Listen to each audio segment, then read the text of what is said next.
Hello, YouTubers, and welcome to episode 628 of the Daily Comic and Collectible.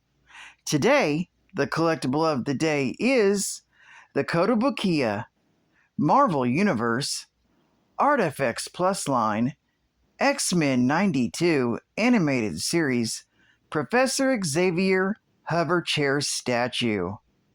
The X-Men series has garnered a lot of attention recently due to success with Fox's television series. Now, Kotobukiya presents a line of highly collectible Artifacts Plus figures inspired by the golden age of the X-Men series. The highly collectible 1/10 scale figures of the X-Men 92 series are rendered in the bold, dynamic style of the popular X-Men animated series from the 90s. Their simplistic sculpting and vivid colors make them look as if they jumped straight out of the animated cell. The third entry in the X-Men 92 line has starred in countless comics, adaptations, and games. The man that started it all, Professor X. Professor Charles Xavier comes with his bold yellow hover chair, which boasts an incredible volume comparable to the 2-packs before it, even at 1/10 scale. The perfect combination of 90s nostalgia and expert craftsmanship, Kotobukiya Classic X-Men series is one you won't want to miss. Appearing for the first time in the Artifacts Plus lineup, Charles Xavier comes seated in his animated style hover chair, a massive and weighty piece even in its 1/10 scale. Sculpted by Kaida Misono, Professor X is nearly 8 inches in height, floating above the ground with its ingenious clear effect. Display this mighty mutant leader next to the rest of the X-Men 92 statues to complete your animated series display. Comes in a collector's friendly display box for easy removal and repackaging. Released in 2019 by Kotobukiya. Now, the comic of the day is Avengers, Volume 1, issue number 368, with the cover date of November 1993. This is part 1 of the Blood Ties event, with story by Bob Harras, art by Steve Epting, and cover by Steve Epting. This story is titled Family Legacy. The story opens with Fabian Cortez sitting atop a burning building on the city of Hammer Bay, Genosha, while it burns. He holds Quicksilver and Crystal's daughter, Luna. He says that he hopes that her parents, and especially her grandfather, Magneto, will show up to save her. Val Cooper works with Henry Peter Gierich and Nick Fury to create a plan to try to deal with the state of Genosha since the mutates are rebelling violently and burning the city. They feel that the Avengers will try to get into Genosha and feel that they should contain them rather than letting them help out there, feeling that they would only worsen tensions between humans and mutants there. Nick Fury heads to Avengers Mansion in Manhattan, where he meets with the West Coast Avengers and Avengers, and tells them that they're basically not to go to Genosha to stop the violence. The team begins to speak against Nick Fury, and they're told that Fabian Cortez is trying to make a statement. Crystal realizes that this means he must have Luna. She runs and finds Luna with her babysitter. She picks her up and her eyes glow. Crystal lets go of the intruder, and it transforms into Mutate 682. This mutant then blows itself up for its country to try to stop the Avengers. Meanwhile, U.S. Agent and Gierich head to the X-Mansion, along with Jenny Ransom and Philip Moreau. They seek Professor X and Beast's help in going to Genosha to try to contain the violence. Beast is also told that Trish Tilby is in Genosha, covering the story firsthand.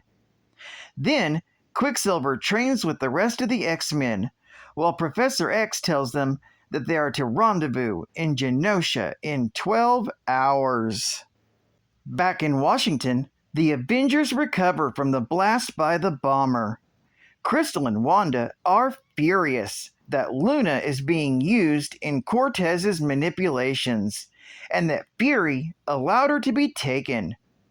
They start to head to their Quinjet, and Nick Fury tells them that they cannot leave, and suddenly UN soldiers and mandroids appear and tell them that they are under house arrest. Meanwhile, Professor X, Girich, and the others head out by jet to Genosha. While trying to come up with diplomatic plans, they intercept a broadcast by Trish Tilby in Genosha. They see that Fabian Cortez has crowned himself head of state and sits with Luna on his lap.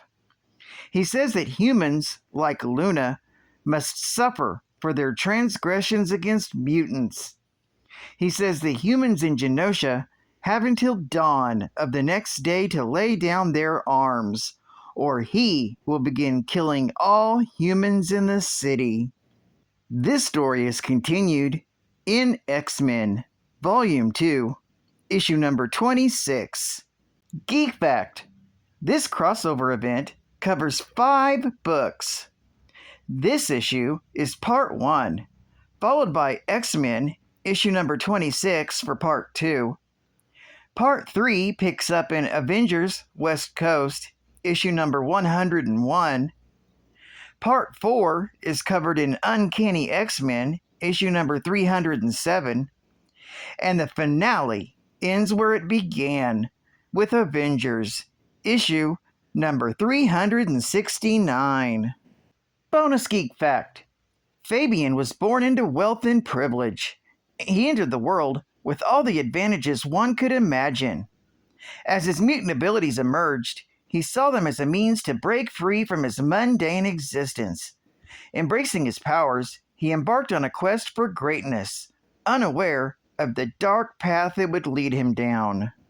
Cortez joined the Upstarts for excitement, a group of mutants organized by the Game Master, who were awarded points for killing other mutants. Cortez gathered a group of mutants who believed in Magneto's teachings and formed the Acolytes. He brought the group to Asteroid M, Magneto's orbital base, only to arrange for its destruction and the death of the first wave of Acolytes along with their Messiah. Obtaining many points for the deaths of such powerful mutants, Cortez then gathered a second group of Acolytes easily by playing Magneto off as a martyr. Neophyte overheard Cortez telling the Game Master about how he killed Magneto and caused the other Acolytes to abandon him. When Magneto returned and was mind-wiped, the Game Master stripped Cortez of his points.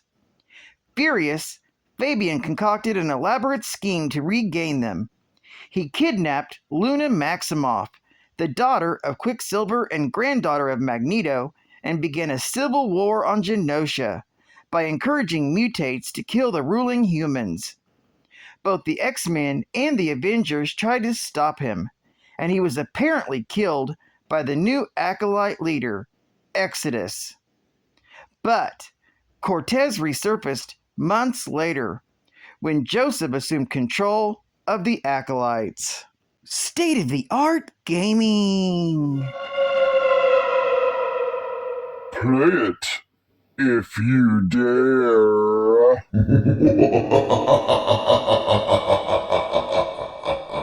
Bram Stoker's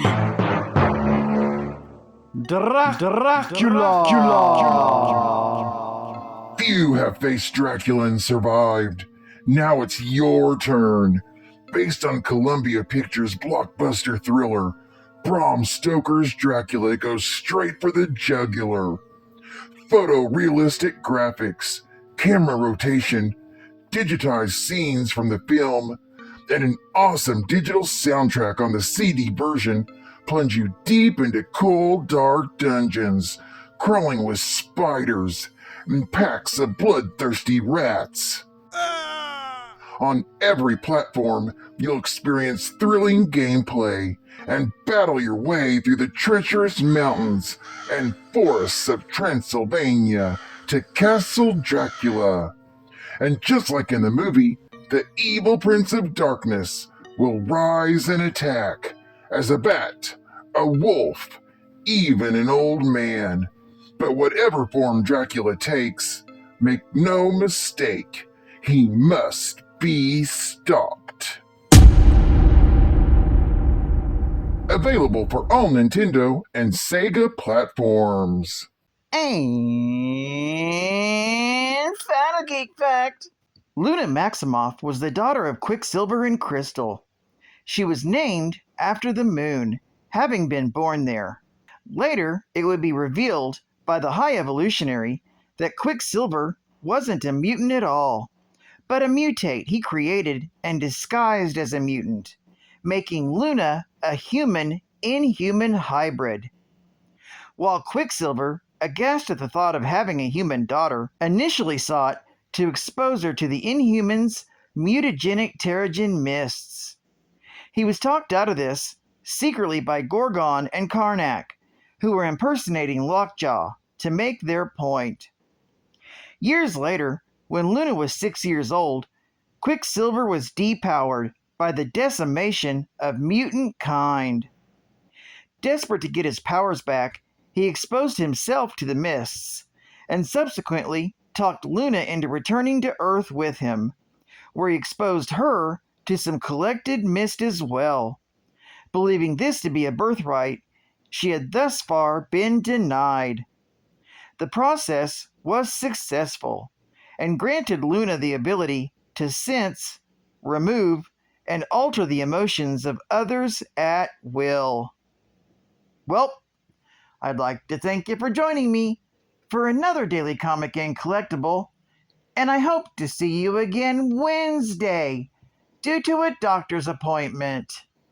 This is Cat Fan Comics Man, and I'll catch you on the flip, baby. Over and out.